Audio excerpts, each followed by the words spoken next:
Hi all, welcome to my channel once again. So आज का जो वीडियो है it's a comparison video between two very popular guitar और ये एक प्राइस रेंज ऐसा प्राइस रेंज है जो बहुत अफोर्डेबल है. So both these guitars are around 5,000 rupees की रेंज में है and these two guitars are very good quality.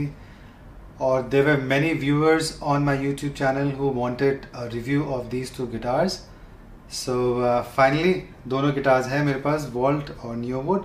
सो इसको आज हम रिव्यू करेंगे and then we'll our parameter is same again कि first of all we'll check the looks and the overall appearance, and the second parameter is the material specification, the third one is the sound, and obviously the fourth one is the pricing. So ये चारों parameters में हम इनको judge करेंगे and then we'll try to find out in the end which one stands out. So let's quickly start the video.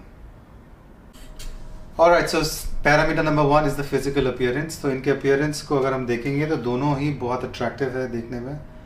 So okay, now the difference is कि ये 39 inch का है नियोवुड और वॉल्ट is a 40 इंच.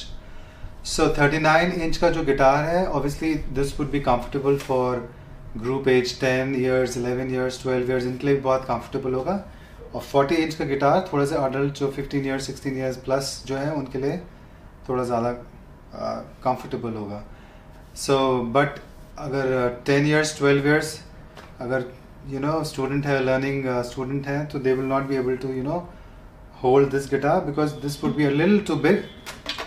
बहुत ज़्यादा बड़ा नहीं है बट थोड़ा सा ज़्यादा बड़ा हो जाएगा as compare to Neowood which is a 39 inch guitar and this is has a smaller body also, so it's quite comfortable. So इसको बड़े भी बजा सकते हैं ना, एंड बच्चे भी बजा सकते हैं. 10 years 11 years old also can play this guitar. So एक ये डिफरेंस है लेंथ में 39 inch and this is 40 inch. और कुछ फिजिकल डिफरेंस में अगर हम देखेंगे तो ऑब्वियसली बस कुछ जैसे कॉस्मेटिक डिफरेंस है. फॉर एग्जांपल जैसे आप यहाँ पर इसका डिज़ाइन अलग है साउंड होल पे रोजेट का, और इसका रोजेट का डिज़ाइन अलग है. इसके बाद बाइंडिंग इसकी थोड़ी ज़्यादा अच्छी दिखती है क्योंकि ये मल्टी लेयर बाइंडिंग है and this is a single layer binding. Binding ज़रूर है इसमें भी but this is a single layer binding. Strings में दोनों में डिफरेंस है. सो ये कुछ फिजिकल डिफरेंस है. Now let's come to parameter number 2 which is the material specification. Alright, so parameter 2 material specification. Material specification भी ऑलमोस्ट सिमिलर है क्योंकि ये सिमिलर प्राइस रेंज गिटार है. तो इसका जो टॉप है नियोवुड का, this is a linden wood. इसका जो बैक और the back and the side is made up of basswood. और इसका जो फ्रेटबोर्ड है और जो ब्रिज है ये एक टेक्नोलॉजी रोजवुड का बना हुआ है. टेक रोजवुड बोलते हैं इसको. और इसके ट्यूनिंग गियर्स जो हैं ये एक डाइकास्ट के ट्यूनिंग गियर्स है. ट्यूनिंग गियर्स अच्छी क्वालिटी के हैं. सिमिलरली अगर हम क्विकली अगर इसका भी स्पेसिफिकेशन देखेंगे, अगर वॉल्ट का EA20 का, सो इसमें भी अगर आप देखेंगे तो this is the top, the sides and the back is again made up of basswood. और इसके बाद जो फ्रेटबोर्ड है और जो इसका ब्रिज है अगेन ये एक टेक्नोलॉजी रोजवुड से बना हुआ है. टेक रोजवुड से बना हुआ है. And then again from the back is the tuning gears. ये भी एक डाइकास्ट की ट्यूनिंग गियर्स है. सो अब अगर आप ऐसे देख रहे हैं तो ऑलमोस्ट जो मटेरियल स्पेसिफिकेशन है वो इनके बहुत सिमिलर है. बट फिर भी अगर डिटेल में अगर हम देखेंगे तो कुछ डिफरेंसेस मुझे ज़रूर दिखे हैं. फॉर एग्जांपल इस गिटार का जो मुझे एक्शन बहुत ही वेल सेटअप लगा. इस गिटार का एक्शन काफ़ी सेटअप है, वेल सेटअप है बिकॉज क्योंकि इसकी ब्रिज भी अभी काफ़ी ऊपर है but still action is quite low. On the other hand अगर हम नियोवुड में देखेंगे तो इसका ब्रिज इज़ ऑलमोस्ट अगर आप जूम इन कर दें तो इसका ब्रिज ऑलमोस्ट डाउन है और उसके बाद भी एक्शन थोड़ा सा हाई है. बट अच्छी बात तो ये है कि नियोवुड और वॉल्ट दोनों में ही ट्रस्ट रॉड है. सो ये एक और मटेरियल स्पेसिफिकेशन है कि दोनों में ही डुअल एक्शन ट्रस्ट रॉड है जिसको एडजस्ट करने से आप इसको एक्शन को हाई या एक्शन को लो कर सकते हैं. Alright, so the second difference is कि मैंने इसका जो अच्छे से गौर करके इसका फ्रेटबोर्ड देखा है.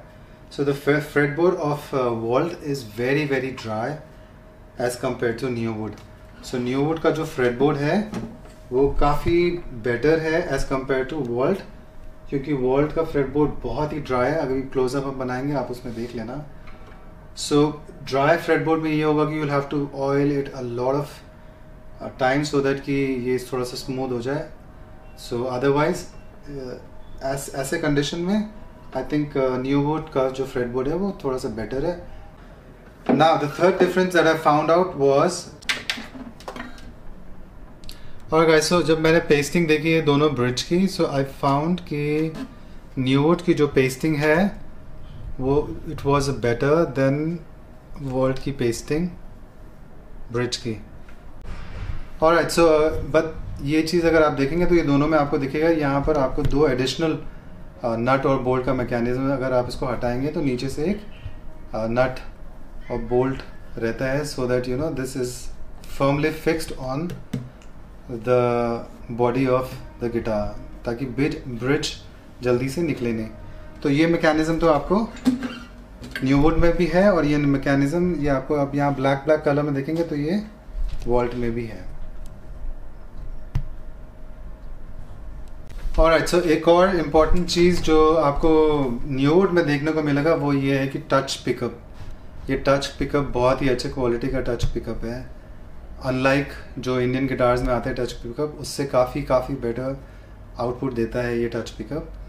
सो दिस इज़ एक ये डिफरेंस है जो आपको न्यूवुड में मिलेगा और आपको वॉल्ट में नहीं मिलेगा। मतलब आप इसको as a semi acoustic version या सेमी अकूस्टिक गिटार की तरह भी आप इसको यूज़ कर सकते हो। इसका आउटपुट आप स्पीकर में भी दे सकते हैं और छोटे मोटे आप गिग्स या छोटे मोटे फंक्शंस भी कर सकते हैं, but this feature is not available in vault.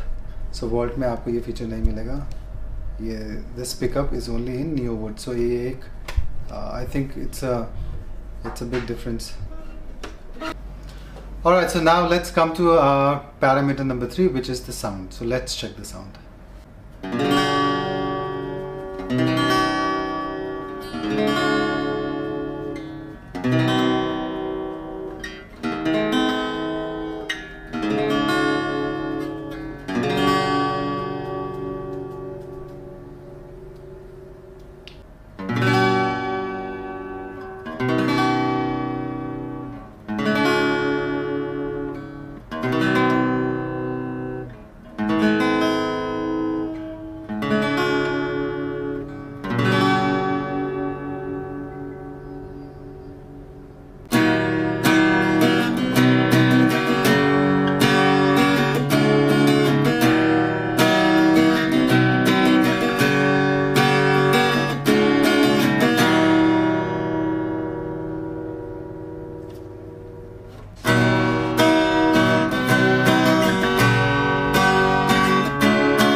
Alright, so हमने इसको बजा कर देख लिया है और you can tell us on the comment box कि आपको साउंड किसका ज़्यादा अच्छा लगा, क्योंकि दोनों में अलग अलग स्ट्रिंग है। इसमें अगर ब्रॉन्ज है तो इसमें ब्रास की स्ट्रिंग है, इसमें 10 गेज की स्ट्रिंग है, इसमें 11 गेज की स्ट्रिंग है। सो ऑब्वियसली ज़्यादा बेस आपको इसमें मिलेगा, इसमें थोड़ा मिड्स और हाइज आपको ज़्यादा सुनने में मिलेगा। सो ये मेरा एक पर्सनल बजाकर जो मुझे महसूस हुआ वो मैंने आपसे शेयर किया है, और आप भी आपको कौन सा अच्छा लगा you can just let us know on the comment box.